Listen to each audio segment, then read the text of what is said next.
Nicole. I would just advise people just to follow their dreams. They can come true. I'm living proof. Y'all, I'm 34 minutes into this documentary, and I am pretty sure that this is a smear piece. Now, I'm gonna watch it till the end before I pass judgment, but I am 34 minutes in, and they have had 3 people deny well-known trauma that she was subjected to. 3 people who she had absolutely no contact with very early in her career. Not to mention the first 10 minutes was literally just a bunch of people literally slot machine shaming her, saying, oh yeah, guys loved her. All she ever wanted was attention and substances. No, like seriously, just to like, one of the people, her father, who did something absolutely disgusting to her, is being defended by his other child, whose time spent with Anna you can quantify in hours, not days, and he's saying that she's lying. If you judge by the life she lived, some of her upsets, some of her behaviors, some stuff that went in there, some of the mental illness she suffered with, some of the stuff that she struggled with, 100% believe her, because people who go through that turn out like that. You wanna know how I know that? Hi. One, sorry the camera's so shaky. Like, one, obviously I'm mad because this is like really ridiculous. I'm hoping it gets better. And I have been given so many steroids today because of my situation that I'm like this woman right now.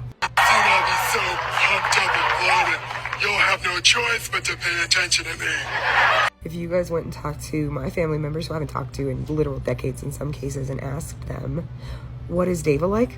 That's how they would describe me. Oh, she just wanted attention all the time, and she would have done anything for money, and she was such a liar. And actually, I was so gaslit into thinking I was that person. It took years in therapy to figure out that I never was. Yes, I had some issues with substances. I had some stuff come up like that, but it wasn't because I was a bad person.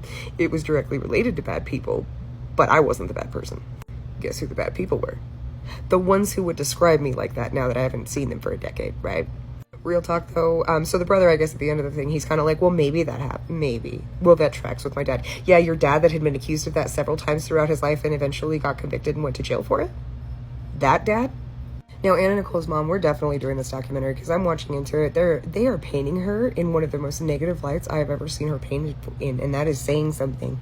Like, yeah, she had those issues, but the way that they're putting it, they're like, this monster, even the camera angles that they're using of certain pictures are like so you see the sharpness in her face and how pretty she was, and that's actually a common tactic because it gives you something to be visually upset by. It's weird, I know, but it works. And now they're talking about Pierce Marshall, who was J. Howard Marshall's son, who is a monster. You can look him up, but he did a hell of a lot of things, made a lot of decisions that hurt a lot of people over the years. Pobrecito would have only gotten 500 million instead of $1 billion. Rich dudes are known to be the worst, but it's always our fault.